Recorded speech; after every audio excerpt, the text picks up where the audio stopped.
What's going on, guys? Welcome back, and today I am going to be bringing you another LEGO minifigure showcase, and I've been wanting to do this for a little while. Now, this is based on a show called Murdoch Mysteries. Now, if not a lot of you have heard of that show, I don't blame you, because I myself wasn't really interested in this show. My mom was watching it. Eventually I sat down and watched an episode with her, and I just got into it. It's a surprisingly fun and entertaining show. Basically, the plot follows this detective during the early 1900s in Toronto, Canada, investigating murders throughout the city and just throughout the country of Canada. And it's just a very interesting show, a very fun show that is actually kind of weirdly like family friendly for a show about murders and murder investigations, and it can get dark, but it's also a very fun show at the same time. It's a really interesting show. I'd recommend you guys check it out if you haven't seen it before. It's on Netflix. There are 15 seasons. The 15th is currently airing right now. And as I've been watching the show, I wanted to design, of course, some custom LEGO minifigures based on it, and I feel like I actually did a really good job designing a lot of these figures, so let's get into them. Now, starting off with the minifigures, we have the titular character himself, Detective William Murdoch. Now, for this figure, the hairpiece I used is a hairpiece that has been used on a multitude of minifigures. Some prime examples include Steve Trevor, Peter Parker, and most recently Bucky Barnes from the Marvel CMF series. The face has also come on a multitude of minifigures, some examples once again being Han Solo, Hawkeye, or Cedric Diggory from the Harry Potter sets. The torso is from Professor Flitwick from the first Harry Potter minifigure series.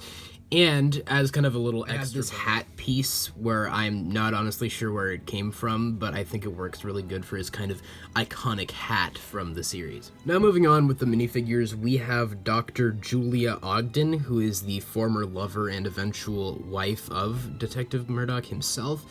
And for this figure, I used the hair from Queenie Goldstein from the Fantastic Beasts sets, the face from, I believe, Laura Dern's character from Jurassic Park, and the torso and dress or gown piece, I believe, are both from Dumbledore from the first Harry Potter CMF series. Then moving on from Dr. Ogden, we have Inspector Thomas Brackenridge, and he's kind of the reason why I got into the show, because I thought the show looked kind of dumb, and then I watched this one episode, and he's just such a funny character that it just kind of, like, got me into it a little bit. I was like, this show maybe is a little bit more self-aware than I initially thought it was. So, thank you, Inspector Brackenridge, for getting me into the series. But for this figure, I used the hairpiece from Draco Malfoy from the 2010 to 2011 Harry Potter sets. Now, specifically that version of Draco, because in the most recent Harry Potter sets, they've been using this color for Draco's hair where it almost looks more yellow than blonde, and I prefer the older Draco hairpiece.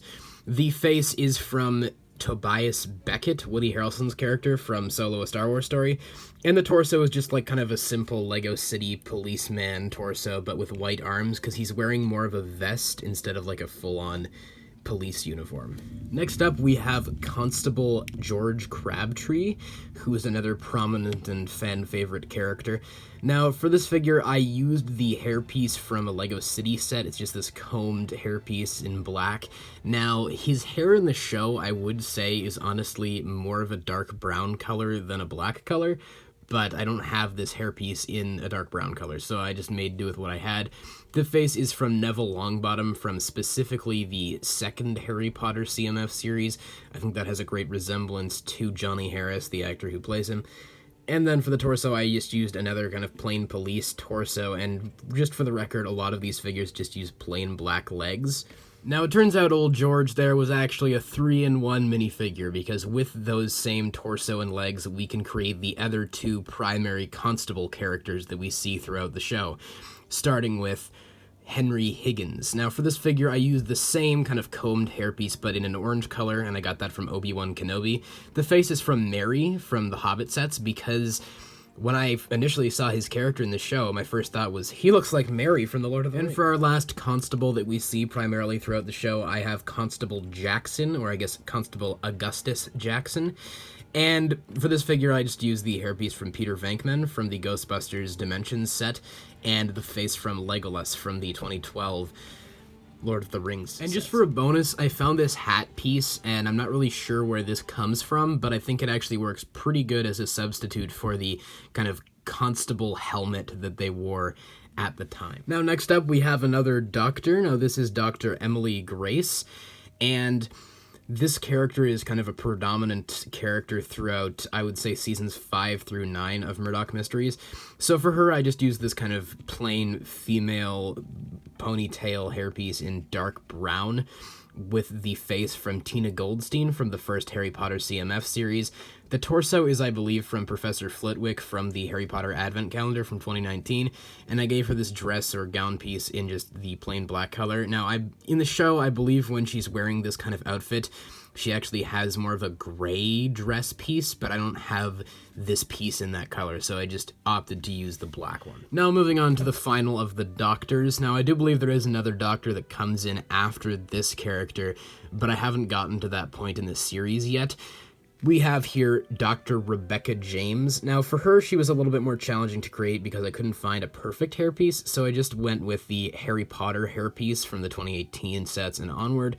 The face is from Nakia from the Black Panther sets, and the torso is actually from Lord Business in his kind of golf attire from the Lego Movie 2 CMF series. I feel like that actually works really good for one of the outfits she wears from the show. When I did a Google image search, she was wearing a outfit similar to that, so I actually like the way that looks. And I believe the dark green printing there at the bottom leads pretty well into this dress piece from Lord Voldemort from, once again, the first Harry Potter CMF series. Next up, we have yet another detective character, and now this is Detective Llewellyn Watts, who is a really fun character. He's definitely one of my favorite kind of newer additions to the cast. So for this character, I used the hair from Jacob Kowalski from the first Harry Potter CMF series, although I do believe it has come in a multitude of other places as well. The face is actually from the recent Marvel CMF series from Bucky Barnes.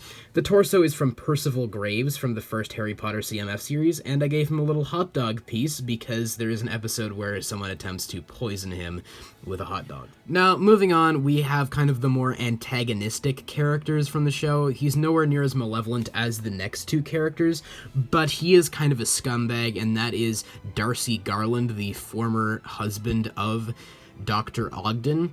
And he's just a really scummy character. He's a very unlikable character for a lot of his time in the show.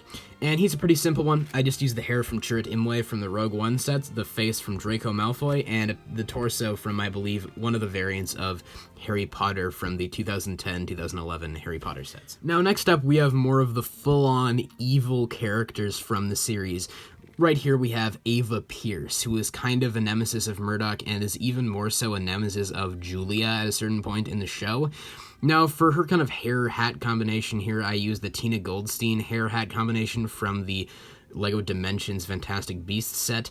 I believe the face is from Maria Hill from the Spider-Man Far From Home sets. I think it works really good with kind of that warm persona, but with ultimately that kind of deceitful side underneath.